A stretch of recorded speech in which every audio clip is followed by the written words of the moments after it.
nosa participación hoxe neste acto, o primeiro dos que se van ir celebrando entre hoxe e o sábado para lembrar a historia do Ferrolán Teatro Estudio e as persoas que, como Vicky, as persoas que o fixeron posible, e agradecer tamén a iniciativa as entidades organizadoras, ao Ateneo Ferrolán, ao Club de Prensa, a Puco Buxán e, sobre todo, a Francisco Otti, impulsor desta celebración e autor do libro Teatro Estudio de Ferrol, que se presentará o 20º venres.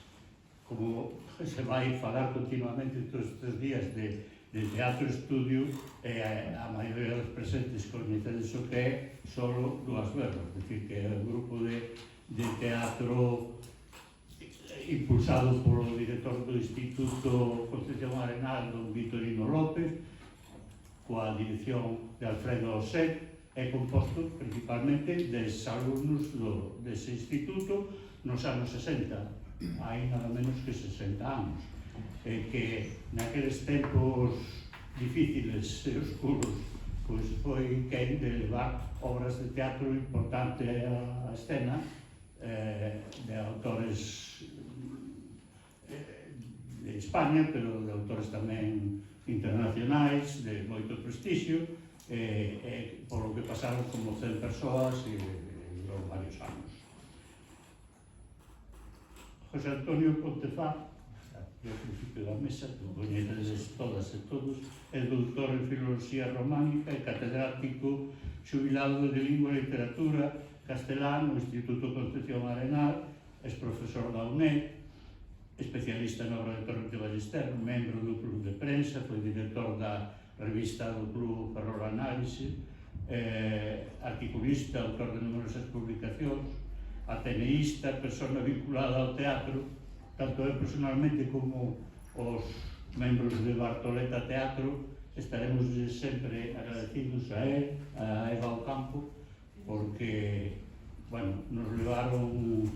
Eva tamén está vinculada ao teatro, tamén coa súa publicación das representacións escénicas en Ferrol 1879-1915, varias unidades didácticas, outros libros, e decía que a través da Fundación Valliclán levarnos a Bartoleta de bolos varias xornadas a Pontevedra e provincia, e ali fixemos os cuernos de Don Friolera, el embrujado de Valle, bueno, para actrices e actores aficionados escoitar a derradeira conferencia de Francisco Fernández del Riego ou representar diante de José Luis Alonso de Santos e compartir con él mesa e tertulia, pois é algo inesquecible.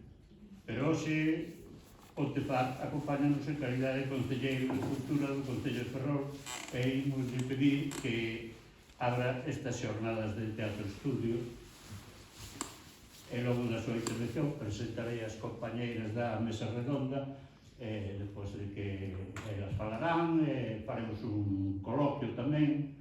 Entón, si José Antonio quere... Sí.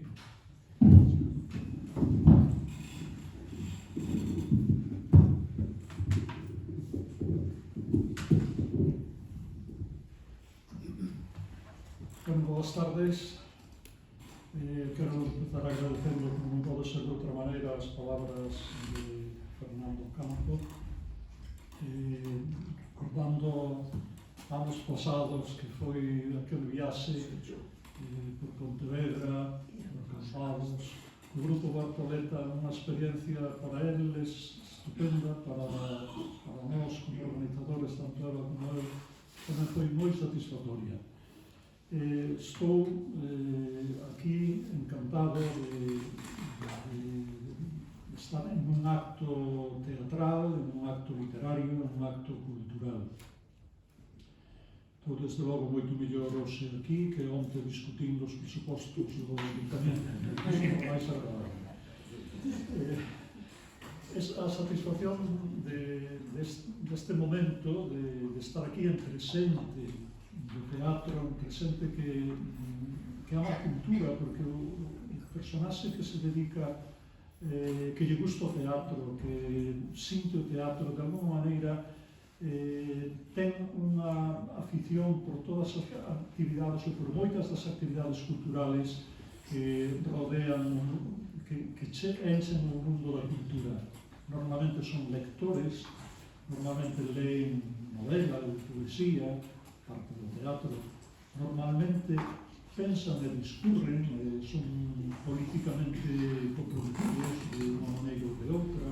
En fin, o personaxe deste mundo teatral é unha persoa realmente interesante que afortunadamente eu creo que abunda nesta cidade.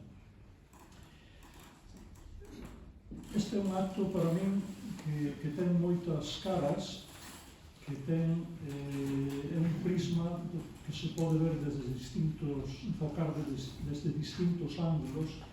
Por exemplo, para min é un acto histórico feito en canto que recorda unha época pasada, unha actividade cultural que se desenrolou nesta cidade.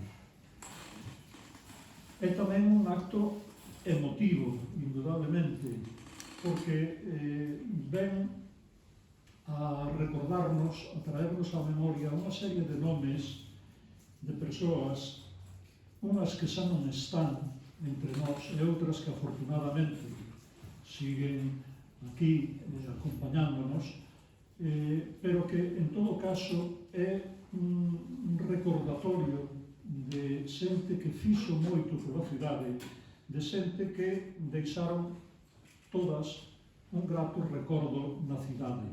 Xente como Laura Landeira, por exemplo, como Joaquín Lens, como Fernando Vivanco, como Vicky Taibo, aquí presente, a que me felicito personalmente moi cariñosamente, José Torregrosa, Fernando Campo, etc. Unha serie de xente que deixou un recordo entrañable, digo os que xa non están entre nós, un recordo entrañable na cidade e que se valora o traballo que fixeron, a afición que desenrolaron, non? Esa afición teatral que eles iniciaron e que logo seguiron, pois non hai máis que ver a cantidade de compañías, de aficionados, de amadores, non sería agora, que hai aínda na cidade, con unha calidade interpretativa grande. E está tamén Ángeles Seoane, que foi de alguma maneira a continuadora deste teatro estudio de Ferrol. Eu que traballei con ela máis de 30 anos, sei moi ben o traballo enorme que desenvolveu con rapaces que estudiaban primeiro, segundo de bachillerato e que chegaron a interpretar obras de Lorca no Jofre con unha dignidade, unha calidad, desde logo, impropia de un grupo de aficionados, pero o tesón dela, a capacidade dela, fixo posible eso.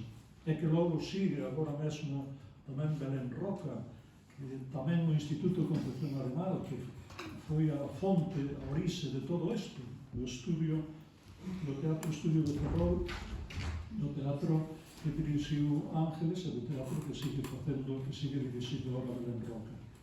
Por iso digo que tamén é un acto, ademais de todo isto, é un acto de xusticia, de xusticia porque unha agrupación que empezou con rapaces que constituían o grupo teatral daquel momento, acabaron sendo, de alguna maneira, alguna das vetas das que brotou o manantial do teatro galego. De aí, do Teatro Estudio de Ferrol, saíron actores, actrices, directores que hoxe están no primeiro plano do teatro en Galicia, non? Isto sale gracias, pois eso, a un grupo de xóvenes dirixidos, e que hai que recordar tamén a memoria de don Victorino López, que é a pedra angular de todo isto, un catedrático que tuvo tamén unha importancia, unha significación na cidade enorme. Eu tuve a sorte de conocelo no ano 94 nun acto que homenaxe que se lle fixera aquí a Torrente con motivo dos 84 anos de Torrente. Entón o Concello invitara a ese acto, comida, recepción do Concello, tamén invitara a don Vitorino e a dona Blanca, que estaban subilados en Salamanca. Viñeron e a emoción que sentiu aquel home ao ir ao instituto, ao ver todo aquelo, o falar daquela época foi enormemente emotivo para os que estábamos ali. Eu non o conocera, os conocino ese día, a mí resultou unha persona enormemente cercana, culta, cultísima, un ferrolano que marchou a Salamanca pero que levou a Ferrol no corazón. Bueno, con isto remato a miña intervención. Pareceme que, non sin antes felicitar ao Ateneo, ao Fucobusán, ao Club de Prensa, que son o fermento dos animadores e os organizadores de todo isto, porque eu creo que é, como decía antes, un acto histórico, un acto emotivo, un acto xusto, é un acto importante, porque seguimos tendo teatro actualmente, falando de teatro e gustando o noso teatro. O Concello colabora tamén de alguna maneira con a compra de libros que vamos a repartir en todos os colexios públicos e concertados da cidade, nas bibliotecas municipais, que se coñeza o que foi o Teatro Estudio de Ferrol, de gran importancia, moi querido e moi ben recordado nestes momentos. Moitas grazas.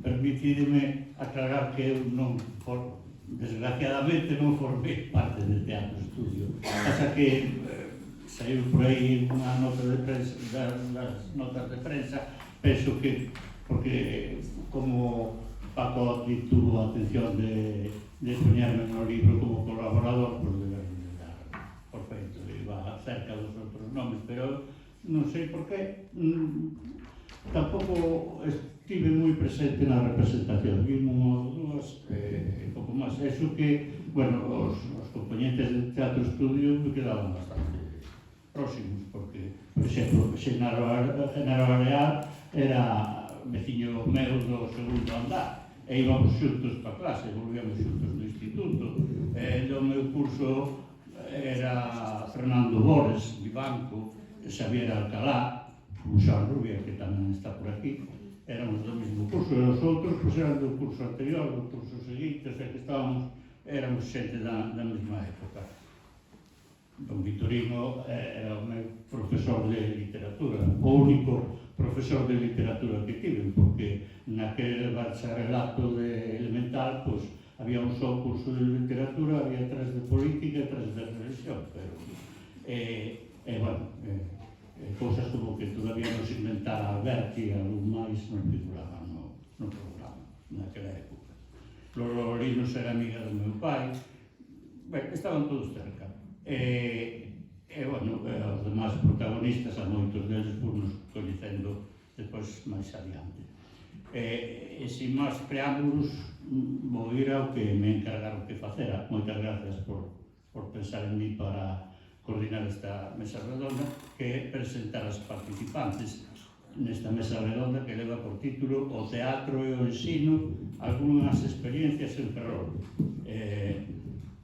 Entón, empiezo coas presentacións por María do Pilar Patiño Peña, Pin Patiño para todos, profesora por case 30 anos de lingua galega, literatura e artes escénicas no IES Carballo Calero de Caranza, moitos anos directora nese centro do grupo Teatro Independiente da Xuventude Unida de Caranza, máis coñecido por Tixuca, que son as siglas do nome completo, e por citar algunhas das obras, Mórdeme, de Inma Antonio Souto. Inma estará aquí os xoves. O Paseo das Esfinxes de Luisa Villalta, a quen se lle dedica este ano o Día das Letras Galegas, un casting para Melchor, algunhas delas. E algunhas delas foron premiadas no certame de teatro infantil e juvenil Atenea, organizado desde esta casa, que tiven a honra de axudar a poñer en marcha, con Eliseo Zaera, por aquí tamén que nos acompaña, con Luis Calvo, e formar parte dos primeiros xurados. Dirixiu tamén algún montaxe no grupo de teatro do alumnado da Escola Oficial de Idiomas, potenciou desde a coordinadora das equipas de normalización lingüística de Ferrolterra tamén o teatro, e impulsora de moitas iniciativas socioculturais, a Fundación Artabria, a Asociación de Estudos Galegos, Roteiros das Irmandades da Fala, a Marcha Mundial das Mulleres, a Mulleres Nacionalistas Galegas. Loitou durante moitos anos por facer realidade a candidatura de Carballo Calero para as letras galegas, conseguida no 2020, grazas en parte a persoas como ela. De seguro que este 2024 estará feliz pola nominación de Luisa Villalta, porque coñecemos a súa vinculación de sempre pola súa figura e pola súa obra. É autora, non sei se de outras, pero de Cosendo Sombras, e emocionoume ler onte, cando andaba a buscar datos para estas presentacións, unha crónica, unha crítica que lle fai Ángeles Seoane, preciosa, que emociona, e quedaronme moitas ganas de ver a obra. Algún día a ver se se pode representar, pero a crítica podedes lela en internet, en Google, poñedes Cosendo Sombras e ali sai. Ainda que non garda relación co teatro, permitídeme que faga unha lembranza ao seu avó, Vicente Peña Tarrasa, morto por defender a legalidade, o progreso e o mundo mellor para todas e todos, porque é algo moi importante na súa vida, na vida de Pi. Pero nestes momentos tamén o é para todos nós non esquecer estas historias, manter a memoria que algúns nos queren quitar. E paso a presentarvos a Belén Roca Fortúnez. Belén, profesora de galego no Instituto de Formación Profesional Roberto Uncha, en Caranza, na Escola Oficial de Idiomas, no Instituto Concepción Arenal, onde se xubilou, penso, inda que non pareza. Me parece que estamos todas aquí xubilados. En todos eles fixo montaxes de teatro, co objetivo de fomentar no alumnado o uso do galego e despertarles o interese pola cultura e polas artes escénicas. O facía con algunha obra adaptada por ela, como os contos de Ángel Pole, pero case sempre con obras propias. Os facedores de bonecas, que publicou RGT, a Revista Galega de Teatro, de Trovas e Casorios, comedia medievo musical, que publicou o Ateneo Ferrolán, no de Valar dos Tristes, Deus meu de todos, bueno, non leo todos, porque despois falas diálogo, exactamente, aquela que está relacionada con Yolanda Castaño, etc. Obras que acadan varios premios da Xunta de Galicia e abordan elas temas de máximo interese para a xuventude, como a violencia de xénero, as drogas, o racismo, o machismo, distintas problemáticas sociais. Polo medio, ten outras moitas actividades tamén en conexión como acompañamento do alumnado a representacións de fora do mapa, que sabedes que este teatro en outros espacios alternativos da cidade, o desafío galego, ou a realización de vídeos contra a violencia de xénero. E falamos de Ángeles Seoane Fernández, Ángeles, catedrática de Lingua Española e Literatura no Instituto Concepción Arenal durante máis de 30 anos, actualmente tamén xubilada, xa o dixemos antes, a ver se non nos repetimos. Foi directora artística do seu obradoiro teatral entre 1991 e 2006. Sí, máis 3 anos máis de dirixindo monólogos. Pois eso. Sí. Xa tivera unha experiencia de dirección teatral no IS de Viveiro, continúa aquí despois dun corto espacio de teatro que houve no Instituto levado por Roberto Leal, creando o grupo de teatro Estudio Xente Nova, que leva en parte o nome do grupo que de hai 60 anos que estamos hoxe aquí homenaxeando. Así, nun curso tras outro, vanse representando baixo a súa dirección, ben no propio Salón de Atos do Instituto, no Salón de Atos do Cuartel de Sánchez Aguilera, no Teatro Jofre, montaxes que acaban tamén premios da Xunta, premios moi importantes, de 50.000 pesetas, de 300 euros, que debía ser moi difícil de dar para moito. Bueno, obras como Pini, de Raval, de Antonio Gala, Anillos para una dama, Bajarse al Moro y la estanquera de Vallecas de Alonso de Santos, El Tragaluz y la tejedora de sueños de Duero Vallejo, de Lorca, Bodas de Sangre, Yerma, La casa de Bernarda Alba, Actrices de Benet y Jornet, La Celestina de Rojas, de Justafré Casting, de Xusticia, sinalar que tivo importantes colaboradores. Tivo a Alejandro no Instituto na Casa, por aquí Alejandro, e tivo a Roberto Casteleiro. Permitídeme unha lembranza para Roberto, o cura Perrone, meu compa naquela batalla de Brión do ano 2000 que fixera Fran Molinero. Para Casteleiro, o teatro no ensino, sobre todo, supuxo unha parte moi importante da súa vida. Poderíamos estender outras actividades de Ángeles relacionadas coa lingua, a literatura, o teatro, a cultura, a lectura de poemas de Luís Pereiro nas Letras Galegas de 2011, a presentación da exposición, hai que barrer para casa, a exposición do 10º aniversario de Bartoleta Teatro, xa casi vamos polo 30 aniversario, con Antón Cortizas no 2006, ou recitando os poemas da antoloxía, os poemas que non podes deixar de coñecer, de Eva Ocampo, ilustrados polo noso amigo Perico Castro. Ángeles é tamén directiva da Ateneo Ferrolán, é responsable do Club de Lectura, leva 22 anos, se celebra os primeiros martes de mes é a cita, para quen desexe sumarse a ela, os primeiros martes. As tres merecen xa para rematar, perdoar a extensión, a nosa admiración non só polo fomento entre o alumnado, xeración tras xeración, de lingua galega, da cultura, do teatro, que posiblemente o teatro é a máis completa das actividades culturais, onde se adquiren coñecementos tan diversos como a literatura, a expresión verbal e corporal, a historia, a música, a escenografía, a iluminación, o vestiario, etc., moi longos, etc.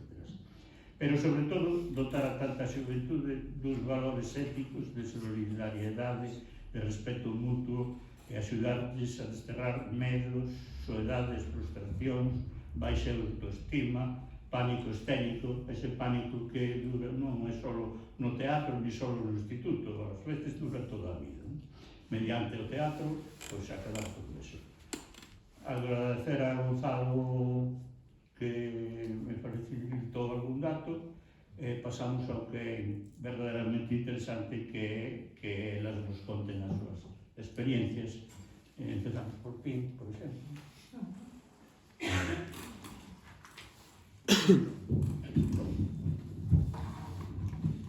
Boa noite. Quero comezar agradecéndole a Fernando esa mención a meu avó, esa emotiva mención. Quero indicar que a súa historia e máis outras historias orais que chegaron a min foron a base desa obra de teatro Cosendo Sombras que fixen para o meu alumnado, para que entendesen unha parte importantísima da historia da represión que moitas veces temos esquecida. O teatro é unha arma moi poderosa, moi inmediata. E diso é do que quería falarvos, porque eu vou falar sobre as xornadas de teatro con Gué. Non vou falar da miña experiencia persoal. As xornadas de teatro con Gué pertencen a unha asociación que se chama Coordenadora de Equipas de Normalización Lingüística, unha asociación que naceu no ano curso escolar 92-93. O sea, temos que remontarnos ali máis de 30 anos atrás.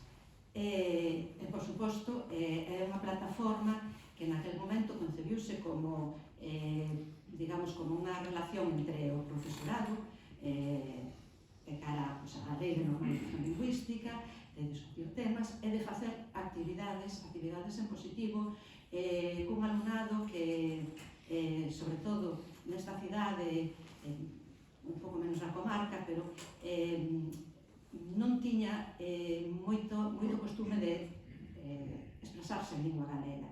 Entón, tratar de normalizar esa situación por medio de actividades que aínda hoxe estamos facendo. Comezouse con, por exemplo, cinema en galego, comezouse co festival musical A Mocidade coa Lingua, que musicaban un poema de autoría propia e outro poema de algún autor ou autora recoñecidos. Fixadevos, método Luisa Villalta, xa daquela. E tamén, por suposto, pensamos inmediatamente no teatro. Non estábamos descubrindo nada, xa as Irmandades da Fala facíano no 1916. Por iso que vos digo, o teatro ten unha inmediatez, é algo que de tal expresividade diante dun público que é, digamos, un paso maravilloso para a normalización lingüística. E, sobre todo, por unha cousa que eu teño pensado moitas veces, que é unha característica que teñen os actores e as actrices, que é, ao mesmo tempo, ser e non ser. O sea, é a persoa, pero esa persoa non está sendo, está prestando o seu corpo para unha personaxe. Entón, iso é maravilloso para un pequeno paso que hai que dar, un pequeno paso pero que é moi importante, sobre todo para as persoas neofalantes e as persoas que queren pasar a ser galego-falantes en todos os ámbitos ou en algún ámbito. E moitas veces hai un bloqueo. Pero no teatro pódese romper ese bloqueo. E ese bloqueo é porque creas unha personaxe. É como se fose unha especie de coiraza que estás diante da xente e estás expresando dunha lingua que noutra circunstancia podría resultar algo, un estañamento, pero no teatro non. Entón, eso é un pequeno paso que para nós pensábamos que era importante para a normalización lingüística. Entón, inmediatamente nese curso pensamos en facer unhas xornadas de teatro. Comezamos nese curso por facer un curso de iniciación, digamos, a iniciación para o profesorado, porque moitas veces tamén o profesorado dentro do seu traballo dice, bueno, pois, que ferramentas teño eu? Entón, bueno, pois, necesitábamos iniciarse de alguna maneira. E iso foi un éxito tan grande que o ano seguinte, que foi cando empezaron as xornadas, houbo 14 centros con 14 obras de teatro. E comeza o que se chamou o de Teatro con que era o teatro escolar. Con apoio do Concello de Ferrol, facíamos unhas xornadas desta maneira. Tiñamos esa listaxe de obras, entón, calquera centro podía pedir 2 obras, como máximo, para que fosen a ser representadas no seu centro. O sea, que movíamos as obras por todos os centros. Foi tal éxito que quixemos abrir, derrubar eses muros que había. Primeiro foi eso de que vísemos a experiencia de outros centros facendo as cousas, quixemos derrubar ese muro tamén da sociedade. Esas obras foron levadas a calquera asociación de veciñanza ou calquera asociación cultural de calquer tipo que o pedise. Bueno, se vos podedes imaginar, non? A cantidade de traballo que é iso, non? Un traballo de organización, de logística, de mover, de buscar contactos, inmenso. Aquí quero lembrar unha persoa que foi fundamental nese momento, que é Xosé Manuel Pazo, que botou sobre as súas costas pois toda esa organización e toda esa traballeira, que era unha traballeira inmensa. Pois estivemos uns cursos así, pero chegou un momento que o cansancio era moi grande, moi grande. Entón, pois houve unha paréntese, un impasse, onde, pois deixamos de facer para retomalo despois de outra maneira. Entón, o cambio foi leválo a un sitio determinado. Entón, xa combinado co Concello de Ferrol, o sitio que nos deixaban era a capela do antigo Hospital de Caridade. Entón, seguía sendo unha cousa parecida. Os rapaces iban ali, os grupos de teatro, e pedíase, todos os colexios, institutos podían pedir un cupo para ir ver tal obra de teatro. Tamén como a listaxe de obras, pois así ian ver ali. Era moito máis fácil, porque xa, tiñamos un sitio determinado, que xa coñecíamos, pois con infraestructura que coñecíamos, e resultaba un pouco máis fácil.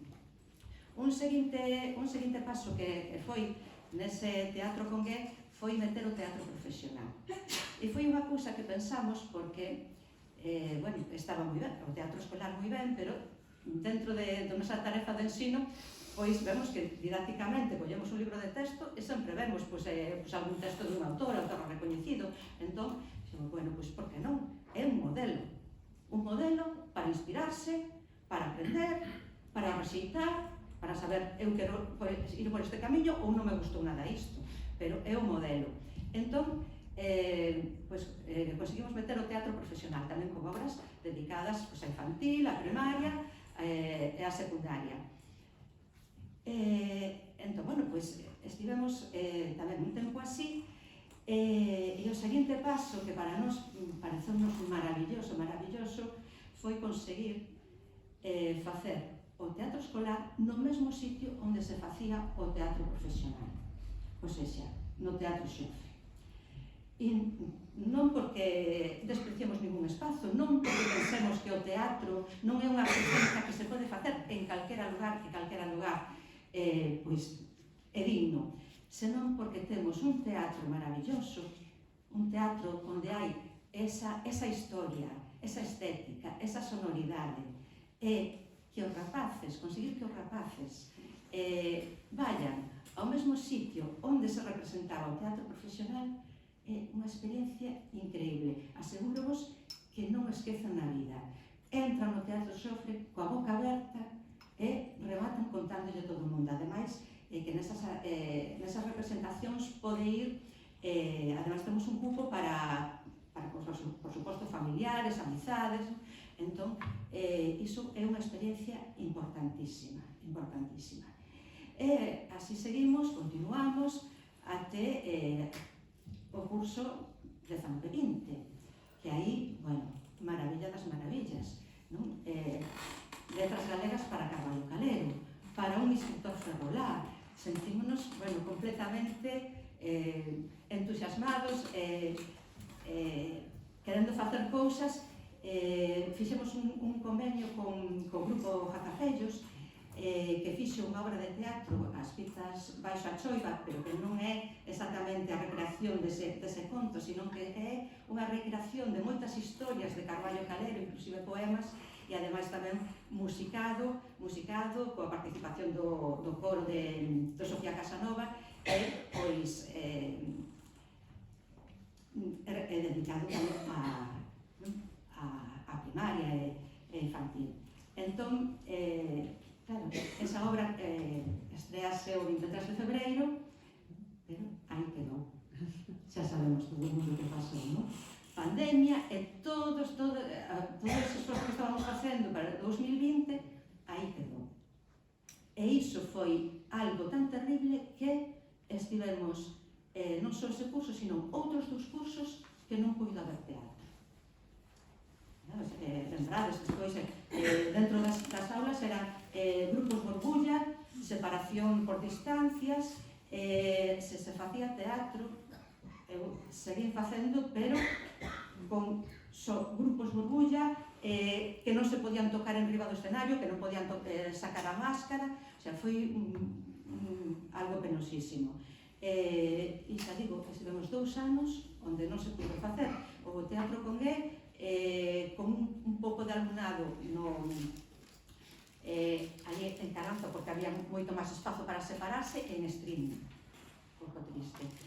O ano seguinte se pudo haber teatro profesional, porque moitas veces o que acontece é que cando hai un parón é moi difícil retomar. Inclusive vese, cando hai unha persoa que leva teatro, marcha, e é moi difícil que outra persoa continúe. Pois iso foi o que pasou. Non había teatro en ningún centro de Ferrol e Comarca. Nada. Alegría que no ano curso 22-23 volvemos a retomar con un montón de grupos, con un montón de centros, e para este curso xa temos Teatro Congué, comezan a finais de abril, temos 13 centros con 14 obras de teatro, de infantil, primaria e secundaria. Entón, bueno, pois, a verdade é que agora sentímonos esperanzados, vemos que a cousa vai adiante e que continúa así. Pola nosa parte, pensamos continuar porque creemos que Teatro Congué é unha plataforma moi interesante para que todo o teatro escolar poda levarse fora, poda ser visto e que a sociedade ferrolar e todos os centros da comarca que podan ter esa canle para comunicarse.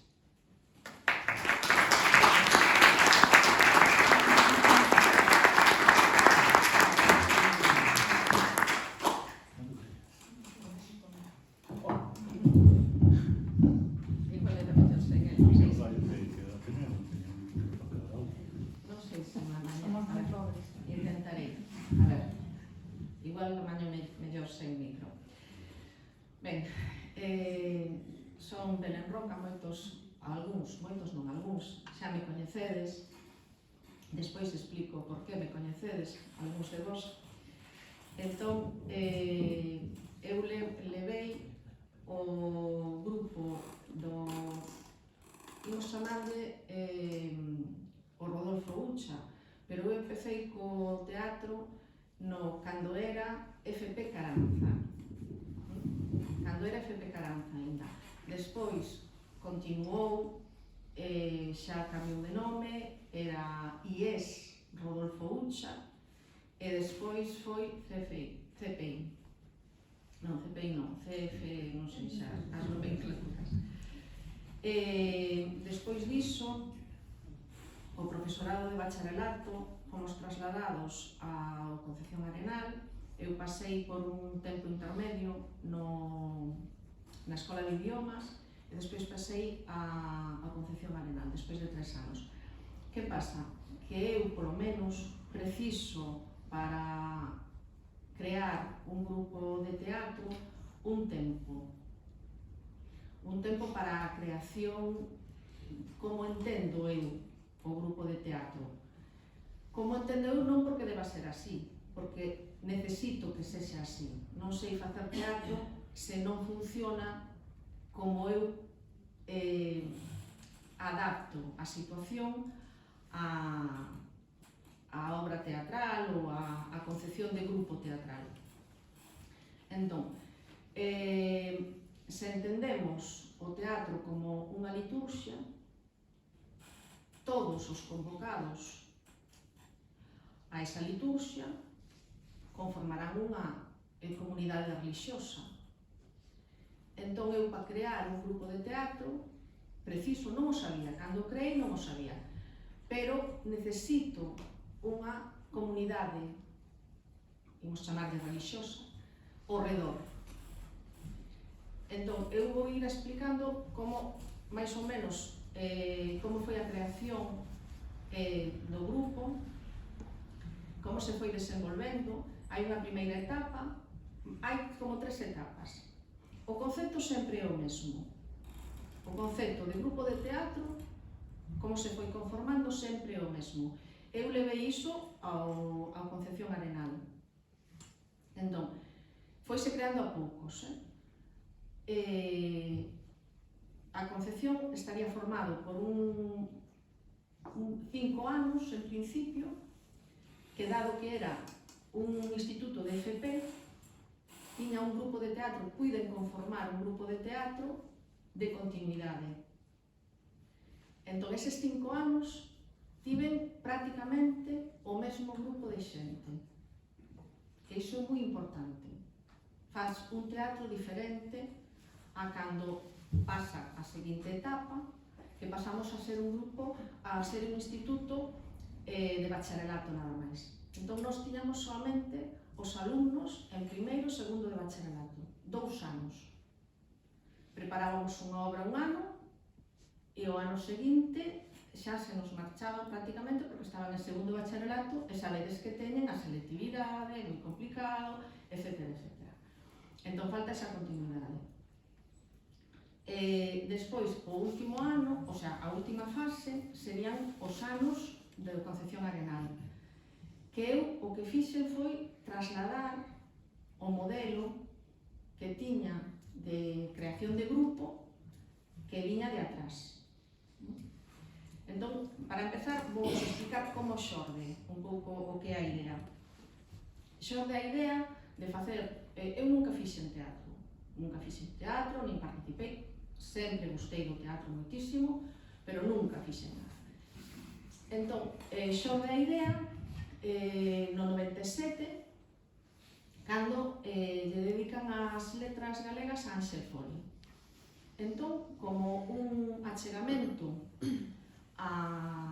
ao xénero teatral, por un lado, e despois como unha ferramenta didáctica, de achegamento galego, de achegamento a Ángel Fole, coa idea de producir unha única obra. Entón, faise esa obra,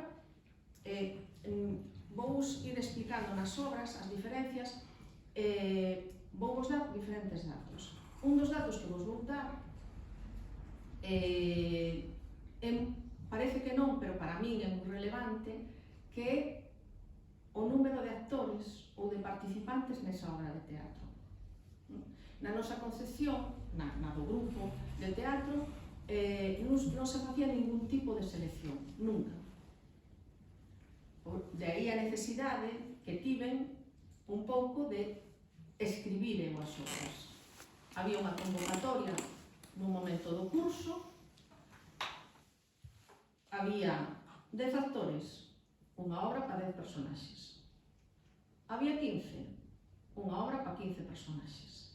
Entón, por iso o dato dos actores, en principio, moitas veces é relevante por ese motivo. Entón, a primeira obra que fixemos foi a de título Lobos que coman, eran 15 actores e foron premiados en Teatro Xuventude 97. Nos participábamos habitualmente en certámenes teatrais, cando deixamos por exemplo, Teatro Xuventude vai ser este ano o seguinte. O seguinte máis por que non? Porque desapareceu. Moitas veces os premios van, moitas veces non, case sempre, os premios van desaparecendo. Entón, outra das cousas que vou a comentar en cada unha das obras son os colaboradores. Para a formación do grupo teatral, para mí, foi fundamental a colaboración. Sempre tiven unha colaboración extraordinaria. Ás veces, colaboración pedida, nunca ninguén me dixo que non. E ás veces, colaboración ofrecida. Moitas veces colaboración ofrecida. Cando empezamos, a colaboración do instituto foi completa. Tiñamos, xa vos dixen, un grupo de 15 actores, pero tiñamos os decorados, todo o departamento de delineación desenvolvía todos os decorados. a dirección o que necesitásemos.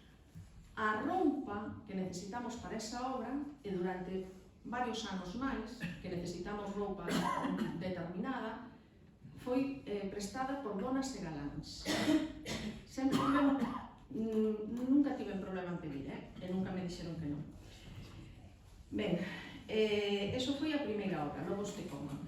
O ano seguinte, cos mesmos actores, seguía a mesma idea de facer unha obra dos autores que estaban dedicados ás letras galegas. Que pasa? Que eran os tres trovadores. Que facemos? Aí xurdiu a idea de escribir eu o texto.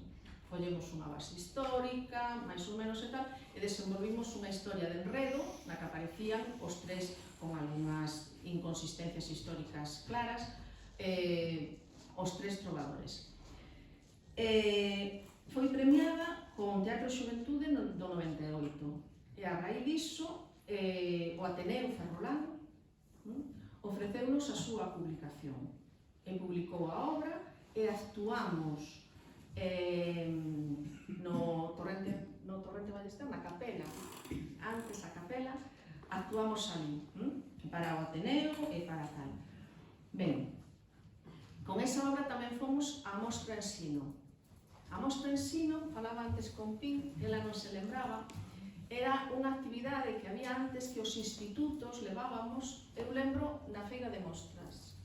Ali na Feira de Mostras que levábamos as actividades que desenvolvíamos, ali conocín o grupo de Pin, vimos o meu grupo veu representar a obra do grupo de Pin. Entón, este intercambio de cousas que fan uns, que fan outros, era moi interesante.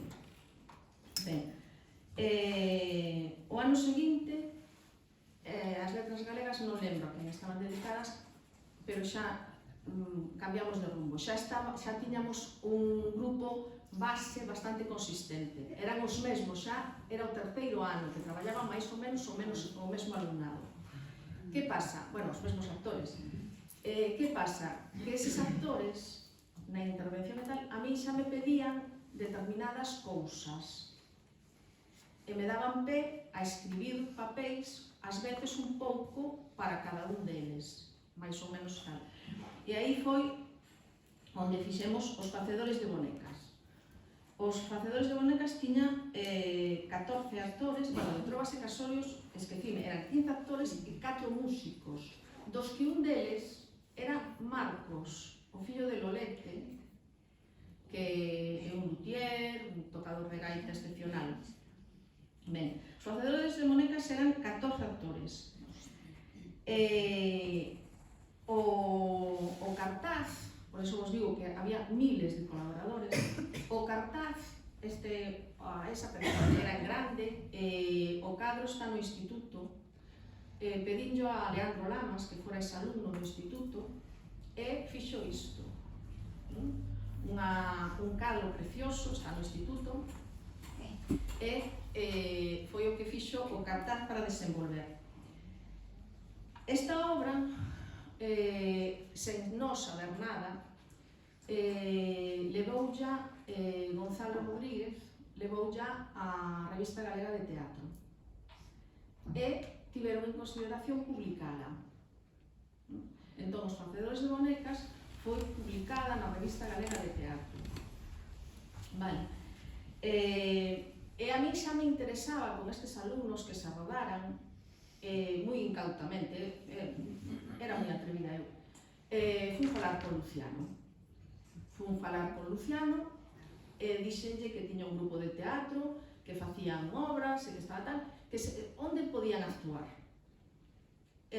Luciano, moi valente, dixonos que na Pombiña.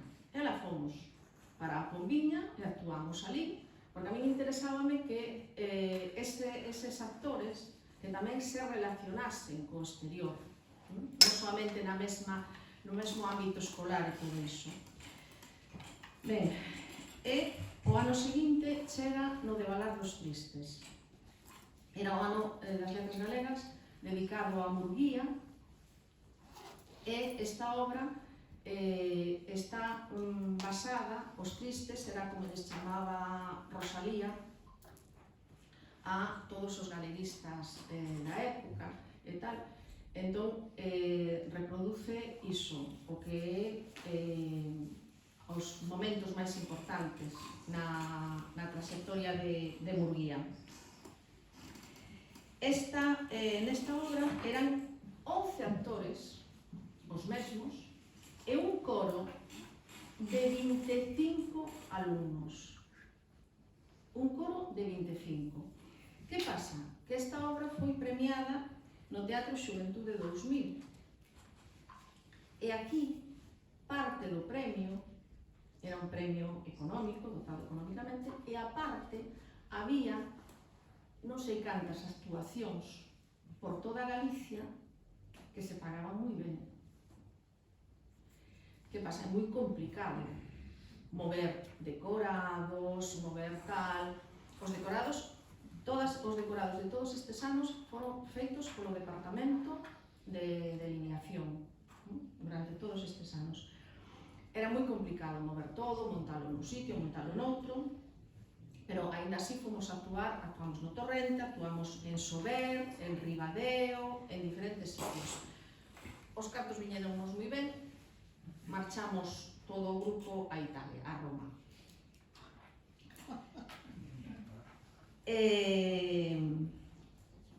Tivo outra, a raíz desta obra, houbo unha petición de colaboración que a min pareceume impresionante, que foi por parte do Real Coro Toxos e Flores.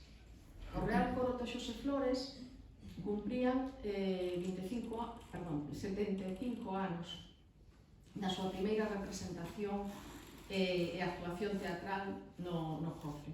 Entón pedironme a min e o grupo de teatro que se facíamos algo e tal. Entón eu decidín que o mellor era facer unha especie de homenaxe. Entón eles a obra que estrenaran era a de Nan de Allariz, o Zoqueiro de Vilaboa, que era unha zarzuela. Non fixemos zarzuela.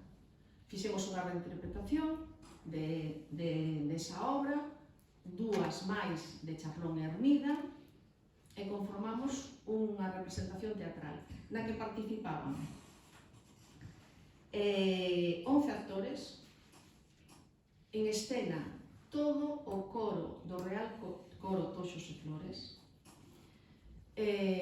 gaita, grupo de baile, que participaban, non estiveron todo o tempo, participaban no momento de tercer, e declamación. Recollíamos todos os elementos que utilizaba nas súas actuacións o Real Coro Toxos e Flores. Ben, aí os decorados foron feitos por Julio Ferrín e Juanjo de los Ríos, vale?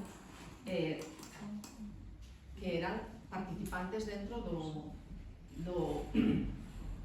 do coro. Ben, e aquí rompemos. Aquí pasamos a Instituto de Bacharelato, entón xa o alumnado, perdemos todo ese alumnado, entón xa o alumnado o tiñamos por 2 anos. Pero ainda así decidimos seguir co mesmo concepto de grupo teatral e representamos E Deus na de Todos. É unha obra de teatro sobre unha comunidade de veciños, aínda non fixeran Aquí non hai quen viva, é anterior. E Deus na de Todos participaban 22 actores. Que darvos conta que nós tiñamos 2 grupos de bacharelato. 2 grupos en primeiro e 2 en segundo. O sea, era unha porcentaxe altísima do alumnado de bacharelato. Ben, levaron o premio Entre Nós, xa desapareceu outro premio, Entre Nós en galego, e cando foi a entrega de premios, actuaron eles como gañadores no Teatro Polón de Coruña. En estes momentos, pois eu non sei se Luís Ramos non tivo algo que ver con iso. Chamáronos por teléfono porque ia actuar en Ferrol para a inauguración da fundación, a Cura de los Vagos. E e pedironos colaboración. E parte deste alumnado colaborou na representación esa que fixeron toda adiante da que é hoxe a Fundación. Nese momento tamén lle deron ao grupo o premio Abrindo Horizontes. Este premio para nós foi importantísimo, porque é un premio que dá o barrio de Caranza, e nos lo dou pola dinamización á xuventude. Xa participáramos varias veces en Domingos a Escena, coas obras, e consideraron que moitos non, o casi o 100% do alumnado era de Caranza, entón deronos ese premio. Ben, o ano seguinte tamén fixemos monólogos, debía de ser que era a moda, entón fixemos unha especie de obra unitaria, tiña certa unidade en que participaban con monólogos individuais unha rapaza en silla de rodas, un rapaz, non sei, quero dicir, novo, que representaba a xuventude sen máis, un rapaz de Guinea Ecuatorial que chegara había 2 meses e fixo un monólogo en galego estupendísimo. Tamén foron premio entre nós en galego, os monólogos, e actuaron en moitísimos sitios, entre outros no Ateneo Ferrolán. Foran invitados a actuar aquí.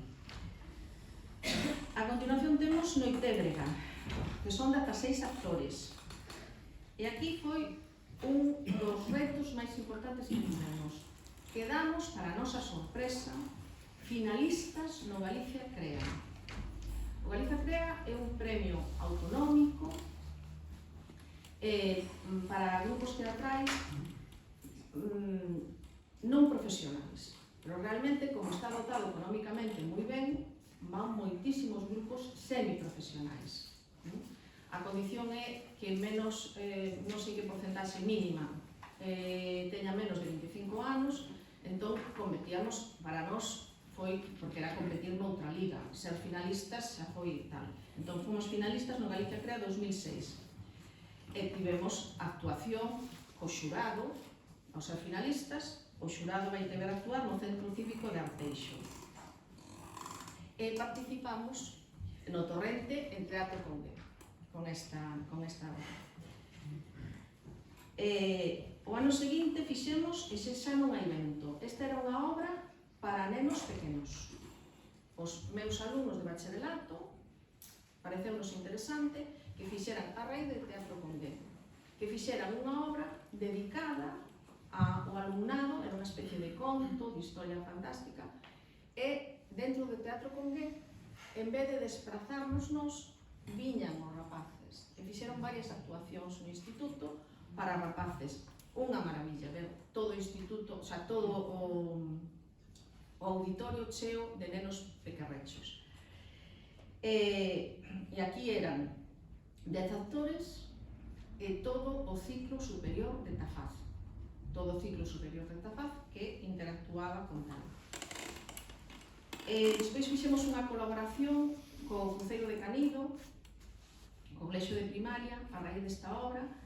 Les escribín en unha obra, pero a fixeron eles, a fixo un grupo dali, pero despois o retomamos, nós, máis adiante. Despois fixemos a Motei Yolanda, que en base, bueno, unha historia, pero toma como Yolanda e Yolanda Castaño, e acaba o ciclo de Rodolfo Ucha con Super Carmiña. Este grupo son 18 actores, todos de bacharelato de adultos. Carmiña, a protagonista, é unha señora que está estudando bacharelato de 60 e pico de anos.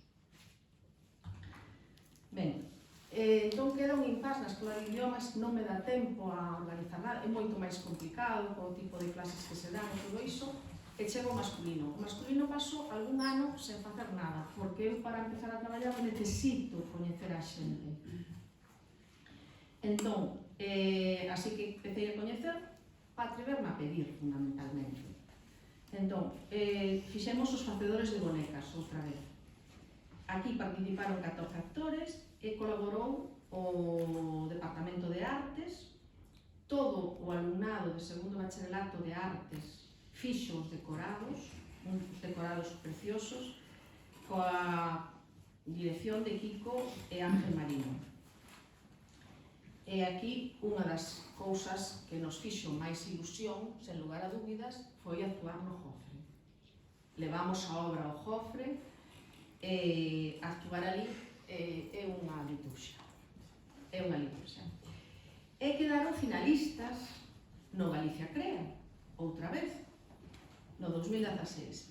E fomos a Serra de Outes a representar diante do xurado. A partir de aquí, creei unha obra nova, tamén, Abelaiñas contra a luz.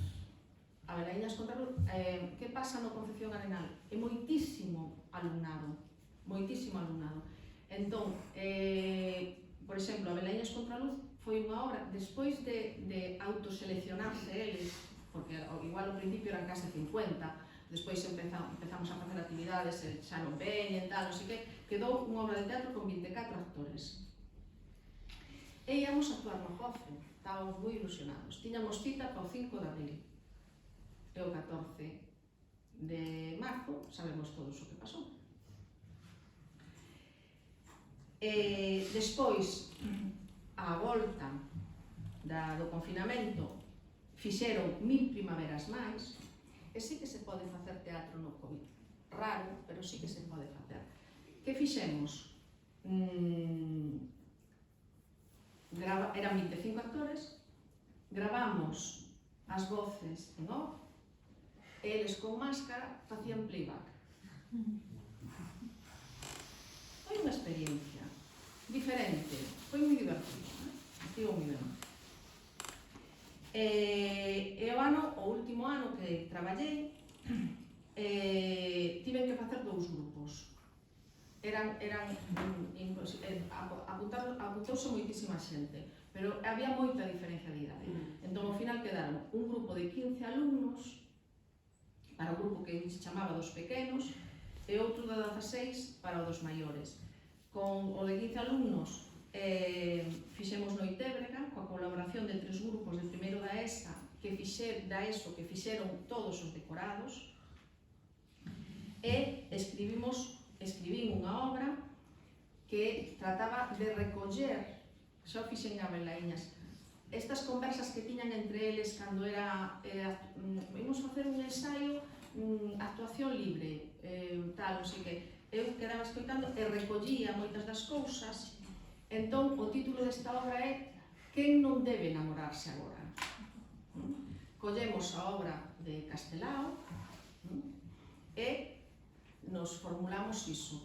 Mantemos a estrutura, pero nos preguntamos quen non debe enamorarse agora. Toda a actuación, todas as obras do Concepción Arenal están dentro de contratos programa. Os contratos programa, nós en concreto, os collíamos para a convivencia e integración. Porque, fundamentalmente, a xente que se apuntaba a teatro era xente con alta sensibilidade, con xente con problemas de inestabilidade, moita xente. Como facíamos dentro de convivencia e integración, os resultados foron moi gratificantes. Nunca, ata a Concepción Arenal, a estes 2 últimos anos, lle pedín a ningún alumno que participara. Pero aquí fixen unha excepción con 2 ou 3 alumnos. Unha delas era unha rapaza, pequerrecha, non lle daba clase, pero había polos corredores e ia todo o tempo con todo o pelo diante da cara. Con todo o pelo, absolutamente. Debía de ter 12 anos, unha cousa así. E sempre habías con todo o pelo botado para diante, por aquí, e toda unha cortina aquí tapada. Pedinlle, parei, e dixen si quería facer teatro. Dixo que si coa cabeza, non falaba.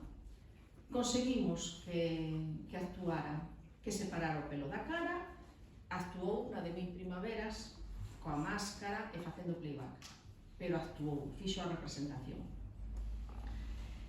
E despois, en paralelo a todo isto, non estou sendo un pouco longa, pero vou abreviar, pero que isto é moi importante.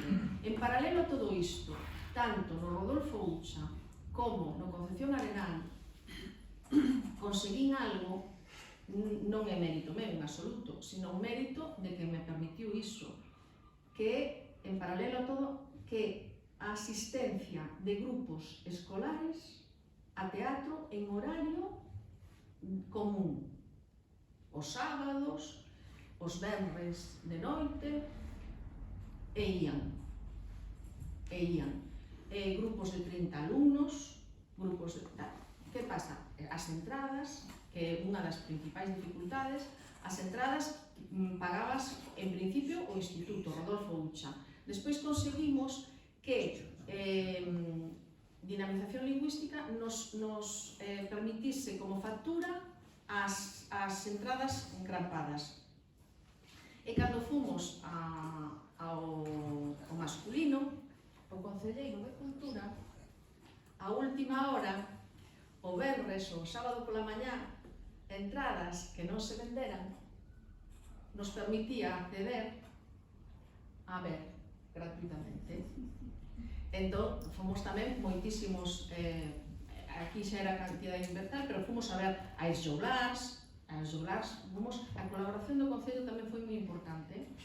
A Esjoglars fomos unha cantidade, non me acordo, pero 40 e pico.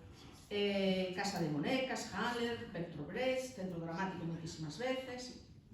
Ben, e de todo isto, non, estivemos todo o curso, non eran moitas entradas, pero as que a última hora sobraban, os que querían ir, íamos ali, recogíamos, e tal.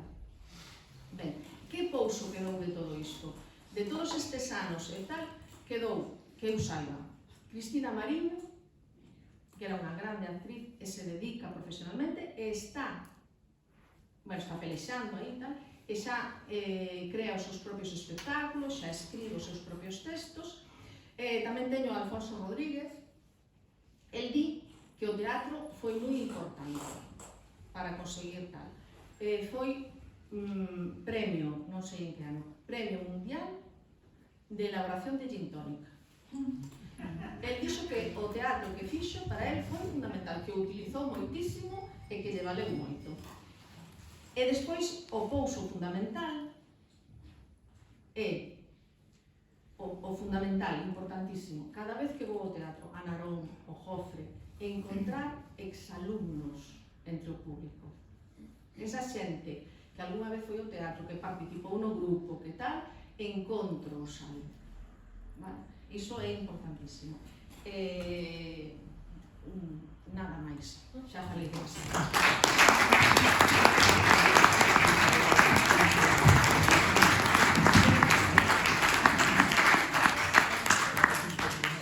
Gracias, Belén. Damos a palabra. E que vexo que un bello membro, encantadora Vicky Taio. Encantadora está moi cansa porque os anos non perdoan, pero eu quero dicirlle en nome de un compañeiro de xeneración, voulle dicir en castelán porque leva tantos anos en Madrid que faloume en castelán e o seu currículo mo lembrou en castelán. Me dijo Carlos da Pena que eras una actriz maravillosa. Ella tiene 86, Carlos da Pena 84. Se marchó a Barcelona en el año 68. Estoy hablando de los compañeros de la década de los 60. El homenaje es para ellos. Y me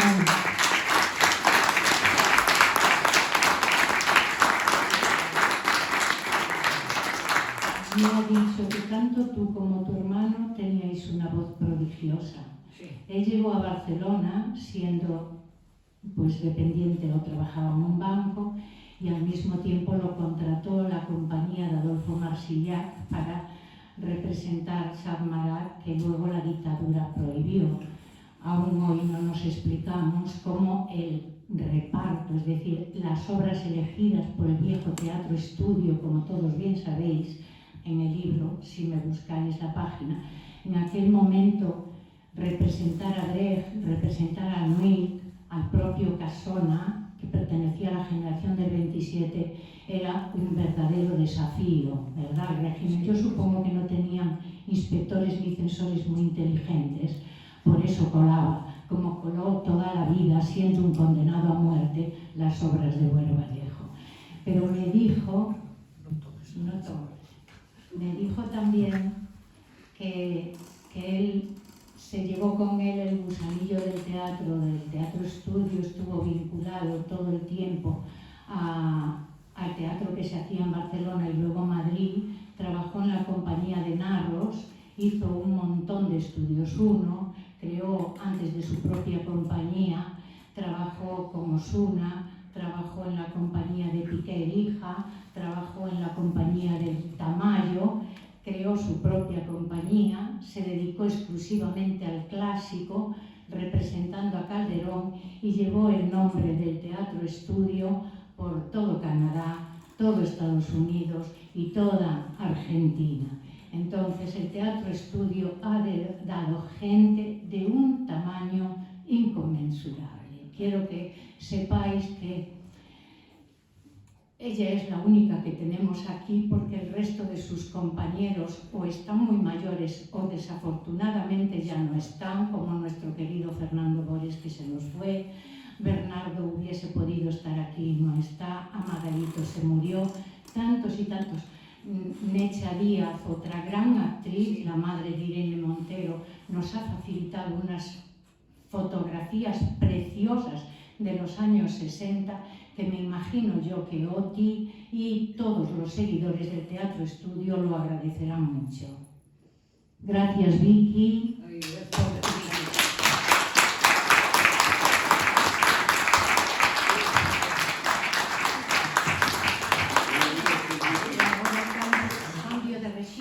E vou axiña, porque me dixeron que dispoño de 10 minutos para falar da miña vinculación co teatro. Mirade, eu xa tiña escoitado falar do Teatro Estudio de Don Vitorino, do gran saber como profesor de literatura que tiña, e que era un grande perfeccionista. Así que os meus inicios non foron en Ferrol, foron en Viveiro, como vos dixo o compañeiro. Eu tiña recén cumpridos 27 anos cando uns alumnos de COU me pediron que se os dirixía en teatro. Eu nunca na vida me metera en semellante fregado, pero metinme. Así que comenzamos a traballar Yerma. Yerma non dispoñíamos nin de salón de actos nin nada semellante. Eu tiña que traballar no salón de actos. Por aquel entón eu era xefa de departamento de latín e era difícil a conciliación do traballo persoal, ser nai de familia ainda non era numerosa por aquel intre porque era moi noviña, pero era costoso de levar adiante. E tiven a sorte de ter un benefactor único, Isaac Díaz Pardo. Caínme enfermo e lle dixen: teño que montar unha obra, cóbranme 16.000 pesetas por alugar o Teatro Pastor Díaz de Viveiro e non teño un peso. Quero representar Yerma. E que necesita vostede? Díxome cunha humildade que quedei abraiada. E dixe, pois necesito 2 rexas para compartimentar a estea porque o dono do teatro non me levanta o telón de cine. Por tanto, eu non tiña xeito de compartimentar a estea. E mandou soldar para min 2 rexas de salgaderos antigo que, bueno, fixeron as delicias do pobo de Viveiro, esgotamos as localidades e a xente quedou na porta, porque a demanda foi moi interesante. Eu era profesora descoñecida entón en Viveiro, pero que sí eran coñecidos eran os meus alumnos, e a afición terrible que ao teatro hai en Viveiro. En Viveiro chegou a haber 3 coliseos funcionando con obras teatrais temporais. Pois, bueno, a miña gratitude eterna por ter fe en min, Isaac Díaz Pardo, que logo co correr do tempo, sendo vicedirectora en Viveiro, ofreceume mostra preciosa das galerías mariñas, as galerías blancas de toda a Mariña lucense para exhibir no noso instituto.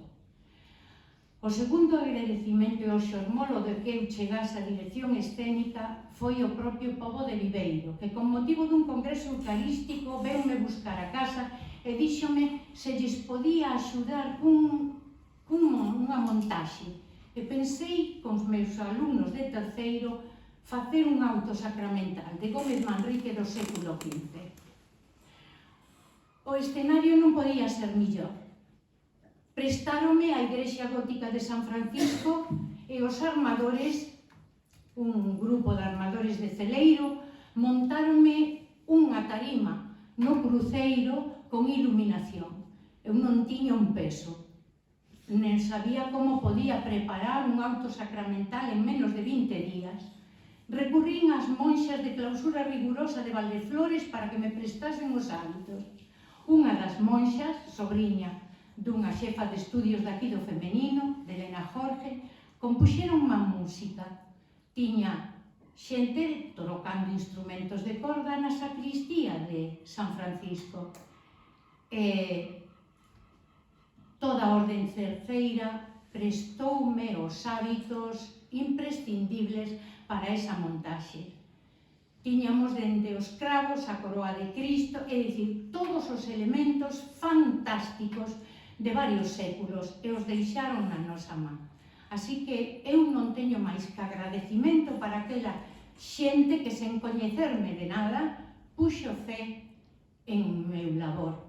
E cando cheguei ao Instituto de Ferrol, pois unhas rapazas dixeronme: ti non podías facer un taller de creación literaria e tal. E creei un taller de creación literaria. Nesa etapa creouse unha obra de teatro por parte dos cativos e levei a cabo unha peza moi pequena porque non tiñamos ningún duro, non había financiación nese momento. E montei a petición duns alumnos ao Día do Libro, Picnic de Fernando Arrabal. Curiosamente, a Cruz Roja facilitoume camillas e os elementos básicos. Foi un acercamento a Estea porque non tiñamos nin bombillas, moi pobre. Pero lembro que uns anos despois, sendo eu membro fundador da Sociedade Cultural Valle Inclán de Ferrol, a que de algún xeito promocionou os 2 grandes premios literarios, o Esquío, o máis importante despois do Adonais, os 2 en edición bilingüe, como sabedes, castelán e galego, convidamos a Fernando Arrabal, que estaba por esa época gravando unha ópera en Nueva York, e veu a Ferrol unha conferencia que se titulaba Cervantes, el tercer brazo, de unha conferencia magnífica. Eu pedinlle aos meus alumnos que fosen a levarlle o libro para que ellos asignase.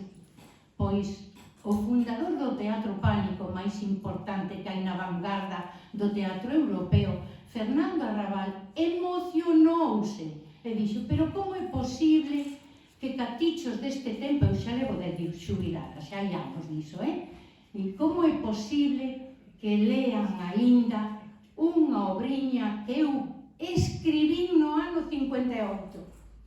Así que conservo a súa rúbrica con emoción. O segundo grande benefactor meu foi Roberto Casteleiro. Chamábame a miña Nuria Esper, mirade que piropo máis duro. Xa quixera eu chegarlle a sola do zapato a Nuria Esper. Pois Roberto Casteleiro estaba a dirixir Bajar Salmolo de Alonso de Santos. Entón, lle dixo a miña alumna Paula Lorenzo, logo primeira actriz, como ben sabe aquí Patricia, que me ian nomear directora artística, e así foi como quedei engaiolada, entrampada e definitivamente comprometida co Teatro Estudio. De onde recibí información? Porque eu tiven que formarme. Entón, non tiñamos reducción, é dicir, a conciliación era terrorífica. Eu tiña un horario completo de profesora de literatura, levaba, como sabe ben meu compañero Ponte, os cursos de terceiro e de cuarto, generalmente de COU, que chamábamos entón, e só tiña dereito a que me suprimisen unha garda. O resto do tempo tiña que conciliar xa a familia numerosa, co todo o correxir intenso e con a labor extra, que non sería posible esa conciliación en esa obra se eu non tivese un home e unhos fillos que renunciaban ao noso tempo de ocio adicándose a tramollistas, operarios, diseñadores de entrada, maquetadores de póster, distribuidores e pegadores de póster. Me fixeron a mesa de sonido, a mesa de son e a mesa de iluminación. Así que eu, se Alejandro Rey non tivese pola época en que eu empezaba o afán de que a miña labor pervivise e saíse adiante, non sería posible. E gracias tamén aos meus fillos, porque se había que maquetar, maquetaban. Lucas era fotógrafo, fotografiaba, e dicir, se había que distribuir cartéis, se distribuían e se pegaban. Cando empecé, eu non tiña cartos. Ata que, co correr do tempo, descubrín os premios da Xunta, que iso é outro asunto. Como vos dicía, eu tiña que formarme. E formeime con un actor franco-argentino que se chama Ricardo Fratzen. A Ricardo Fratzen o trouxen ao instituto precisamente para que servise de reclamo aos novos actores do Teatro Estudio. E así empecé, fixen con el 2 meses intensivos dun curso que deu no feminino, eu tamén estuve un ano destinada no feminino, e foi maravilloso, maravilloso o que aprendín de ampliar toda a tráquea, todo o diafragma para respirar, a ensinarlle aos meus alumnos a relaxarse previo a un exame, facíamos terapia de chan, facíamos terapia de voz, e gracias a Ricardo, hoxe un magnífico mago, estaba contratado pola delegación argentina, traballaba en colaboración co Ministerio de Cultura, e sempre que tiven ocasión levei aos meus alumnos, cando non o puiden traer ao instituto, que o trouxen 3 veces ao Concepción Arenal, pois despois actuaba nos Salesianos en Santiago, e eu iba con autobuses sempre para que disfrutasen do seu saber facer. Teño moita xente a quen agradecer, por exemplo, a Sellero. A Sellero, que pertence ao Departamento de Diseño e de Debuxo do noso instituto. Eu tive un grave accidente, caín por estrés, rompín a tibia e o peroné, estiven 6 meses en cadeira de rodas. Se non fose pola sustitución do meu ben querido alumno Fernando Marta e pola axuda inestimable de Sellero, que me axudou en deseño e facendo que as nenas que traballaban comigo ese ano en actrices puidesen cantar voces, non podería con todo. Tampouco tamén é verdade que se o señor Rey, a sazón por aqueles intres, director do instituto, non me abrise os sábados, algúns domingos, nas vacacións de Semana Santa, nas vacacións de Nadal, que eu traballaba, e os venres de 5 a 9 da noite, pois é evidente que non podería facer todo o que fixen, 15 montaxes, 10 ou 20 recitais. Aquí no Ateneo era un pouco a nosa casa, porque nos chamaban sempre recital o Día da Muller, recital o Día Mundial do Teatro, recital o Día do Libro, recital o Día da Paz. Eu, como tiña unha canteira de base de chavales que sabían proxectar a voz, e sobre todo que eran uns alumnos maravillosos, pois fixemos un día, o Día da Paz, en 6 idiomas diferentes. Estou moi orgullosa. Estou dicindo que teño moito agradecemento a miña familia, a todos os que me axudaron, a Manuel Ourenzo. A Manuel Ourenzo, que nunha selección Premio Nacional de Teatro, que todos ben o coñecedes polas obras galegas, verdade, que recientemente aquí no Torrente Ballester presentou a súa obra dramática completa, El becoume 2 alumnos, Patricia Freire, que está aquí, e Dani Sande. De gratis, na Academia Hamlet. É dicir, que a min o teatro deume moitas satisfaccións.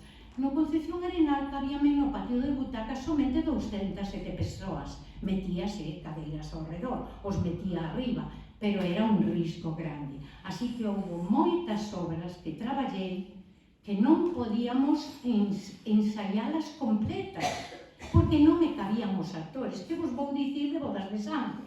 Bodas de Sangre, pois tiñamos 30 actores en escena. Eu non traballaba só no masculino. Tiña colaboradores en outros institutos.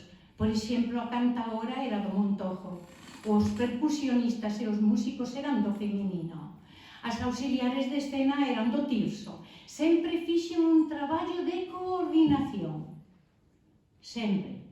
E cando estrenamos o Tragaluz, porque escollía sempre obras do programa de literatura que eu defendía na aula, logo funo ampliando, pois cando estreamos o Tragaluz, fixemos unha función para pechar a mostra de teatro de aficionado de Ferrol no Torrente Ballester, 2 funcións no instituto, pero convidábamos a xentes de outros institutos de lonxe. Por exemplo, viñan os alumnos de Ortigueira en autobús, porque, entre outras cousas, a súa profesora e vicedirectora tiña sido alumna miña de latín en Viveiro.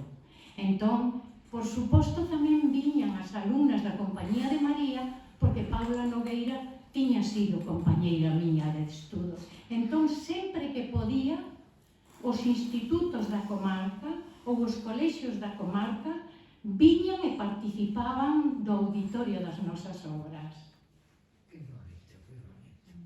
E teño que darlle moitas grazas tamén, porque como non me cabían no instituto, non quero esquecer o nome do coronel do Sánchez Aguilera, don Manuel González Gutiérrez, que estando pechado xa definitivamente o cuartel, souben que tiña un coliseo, un teatro no seu interior magnífico, e o señor coronel brindoume soldados para que me fixesen o traslado de toda a impedimenta, a tramolla e o bagaxe a man dende o Concepción Arenal ao Sánchez Aguilera, e púxome 450 cadeiras para a estrea da Celestina e 450 cadeiras que se esgotaron para a estrea de La Tejedora de Sueños de Buero Vallejo. Do Tragaluz, ademais, fixemos unha obra benéfica. O señor Fraguela, por aquel entón concelleiro de Cultura en Ferrol, prestoume o Teatro Jofre para facer unha función en prol de Mans Unidas. Entregámoslle a Secretaría de Mans Unidas 120.000 pesetas de recadación do donativo que nos fixeron os ferroláns xenerosos. Non quedamos nin con un peso.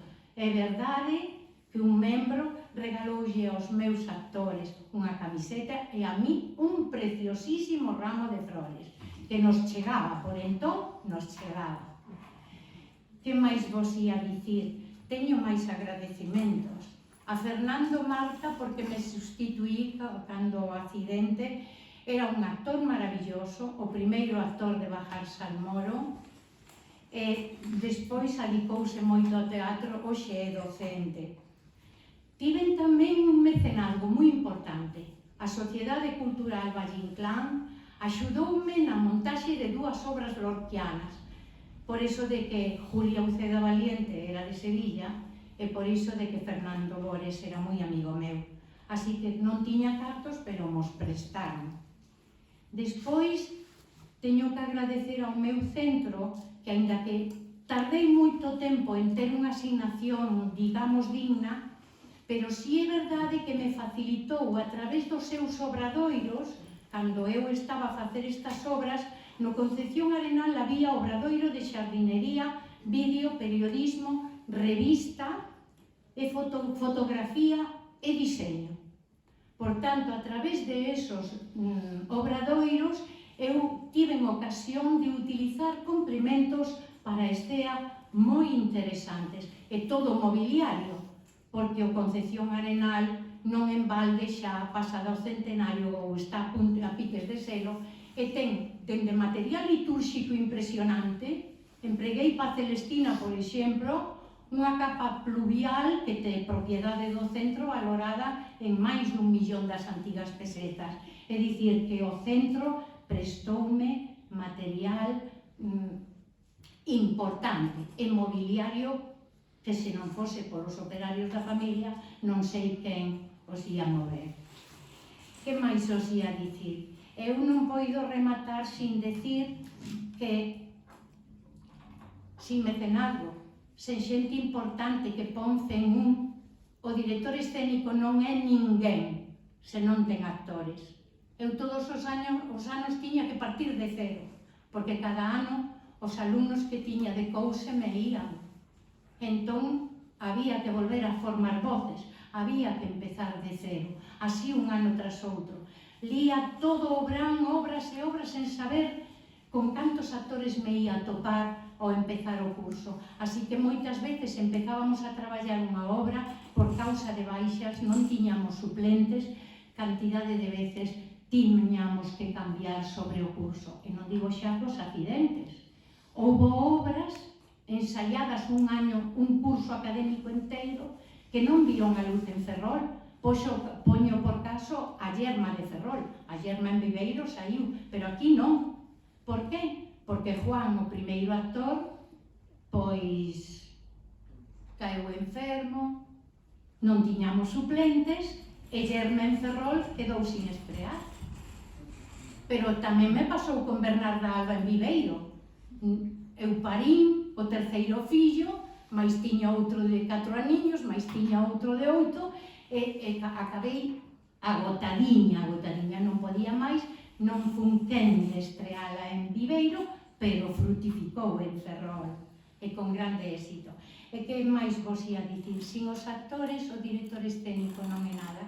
E hoxe podo dicir con moito orgullo, e xa remato, non dou máis a brasa, que moitos destes actores que empezaron comigo, pois son magníficos abogados, veterinarios, profesores universitarios, profesores de secundaria, directores de orquesta, chefs, andan todos pola diáspora. Algúns quedaron aquí, pero temos unha directora na Universidade de Varsovia, en Bruselas, casada en Bruselas, teño xente en Londres, teño xente en Madrid.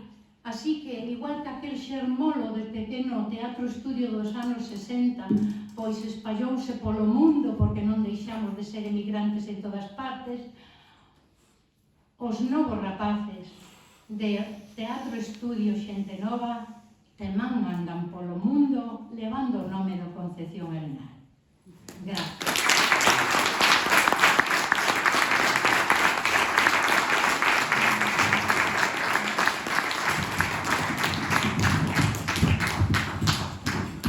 Moitas grazas, Ángeles. Bueno, aquí saíron cantidad enorme de cousas moi interesantes.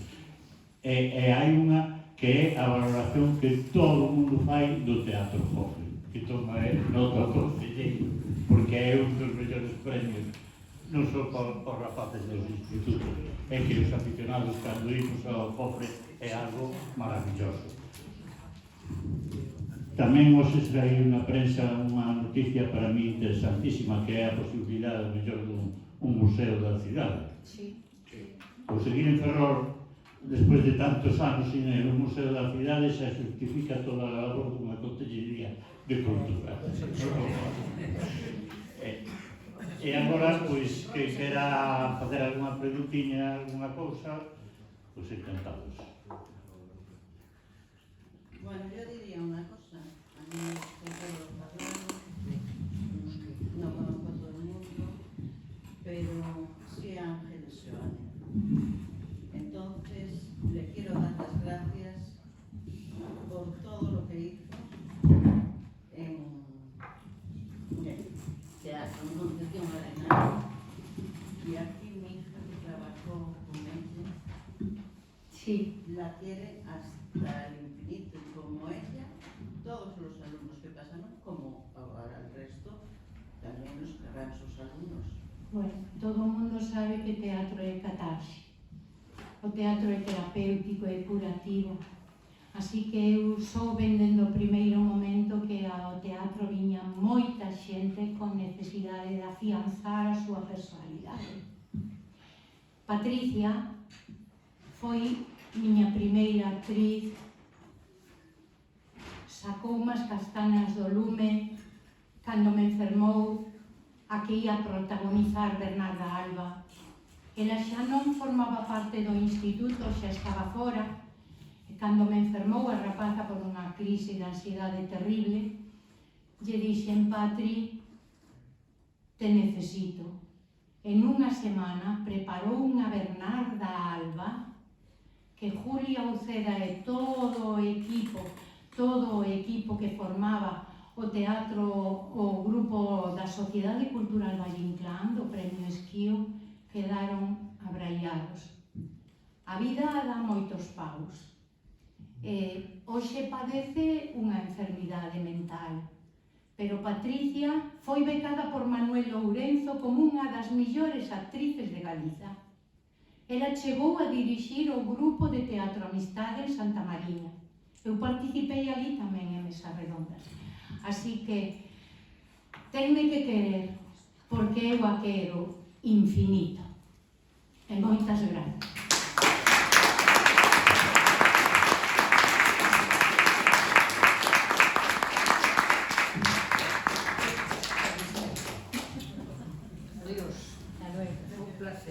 Hasta luego, Vicky. Hasta logo, Vicky, gracias. Alguna pregunta máis?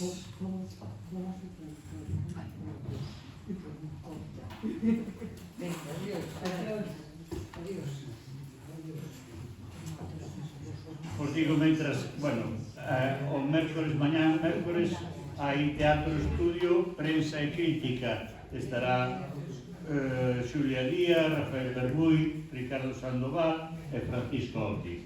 Os xoves temos teatro e acción cultural, interveñen Xavier Montero do Gil, presidente do Ateneo, por Fucubuxán Elga Méndez, actriz e directora teatral, Gonzalo Rodríguez, actor e crítico teatral, pola Asociación de Amigos do Teatro Cofre, e polo Padroado da Cultura do Concello de Naró, Luciano Fernández. E Ima Antonio Souto pola Academia Galega de Teatro. E o venres temos presentación do libro Teatro Estudio de Ferrol, de Francisco Oti. Estarán Carlos Caetano Vizcaíno Fernández, doutor en Filoloxía Galega Portuguesa, profesor da Universidade. Estará tamén Eduardo Alonso, director e autor teatral, e o propio autor Francisco Oti.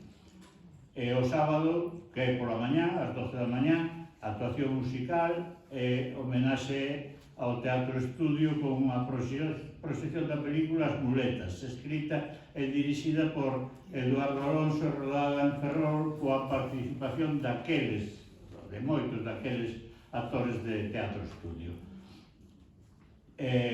Bueno, a lingua é algo vivo e maravilloso, dixo Pin nunha escrita non hai moito, e eu digo que o teatro o sexa tamén algo vivo e maravilloso e para sempre. Larga vida ao teatro, viva o teatro.